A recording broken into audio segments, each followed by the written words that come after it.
त्याच्यामध्ये पाकशी आमचा काही संबंध नव्हता, जबरदस्तीने पाठवले होते असा कुठलाही ठोस पुरावा पोलिसांना प्राप्त झालेला नाही. तिनेच त्याला हनी ट्रॅप केलेला आहे. ती अमाऊंट किती आहे आणि हे पैसे जे आलेले ते मुंबईतल्याच बँकेतून आलेले आहेत.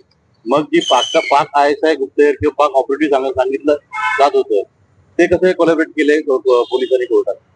रवी वर्माच्या वतीने आमचं आर्ग्युमेंटचा मुद्दे हेच आहेत की पंजाबमध्ये राहणाऱ्या मुलींनीच आम्हाला 2000 रुपये पाठवले. त्याच्यामध्ये पाकशी आमचा काही संबंध नव्हता आणि केवळ प्रोजेक्ट बनवण्याच्या नावाखाली तिने जो माझ्यावरती हनी ट्रॅप केला होता त्याच्यामध्ये मी अडकलो गेलो होतो. आणि त्याच्यामध्ये फक्त घरामध्ये एक छोटी मुलगी आहे एवढी तिला माहिती मिळाल्यामुळे तिने 2000 रुपये जबरदस्तीने पाठवले होते.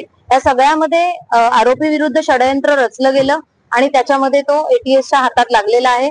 परंतु त्याच्या विरुद्ध पाकिस्तान बरोबर काही धागेदोरे लागलेले आहेत असा कुठलाही ठोस पुरावा पोलिसांना प्राप्त झालेला नाही.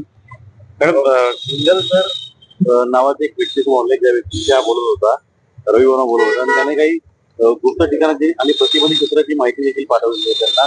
त्याबद्दल देखील रिमांडमध्ये सिंगल सर असं कुठलंही नाव नव्हतं, केवळ सर हा एक उल्लेख आहे आणि आपण आपल्या सिनियर्सना वगैरे सर म्हणूनच बोलतो, मॅडम म्हणून बोलतो. त्यामुळे सर ह्या एका शब्दावरती कुठपर्यंत कुणाला पकडता येईल किंवा त्याच्या मागे जाता येईल याच्याबद्दल आम्हाला शंका वाटते. आणि अशी कुठली व्यक्ती पाकशी रिलेटेड किंवा ह्या गुन्ह्याच्या संदर्भात नाही इतकंच मी सांगू शकते. सर म्हणून कोणाशी बोलायचा आणि का बोलायचं? कारण आम्हाला जी माहिती मिळाली जो त्या मुलीची चॅटिंग करायचा त्या मुलीमध्ये आणि त्याच्या आईमध्ये वाद झाला होता. कारण ती अतिल चाळेकर होती आणि त्याच्या आईला कळलं होतं.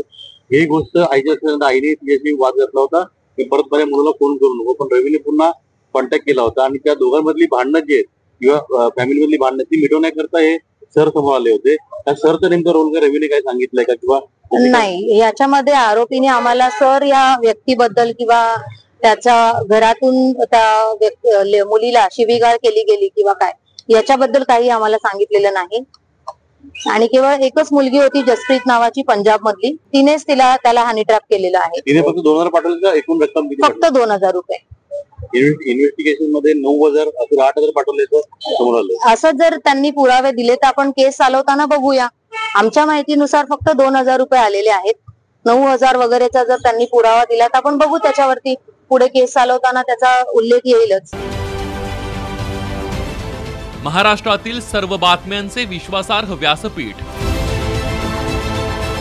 सकाळच्या सर्व सोशल मीडिया प्लॅटफॉर्मला लाईक, फॉलो आणि सबस्क्राईब करा. तसंच सर्व नोटिफिकेशनसाठी बेल आयकॉन प्रेस करायला विसरू नका.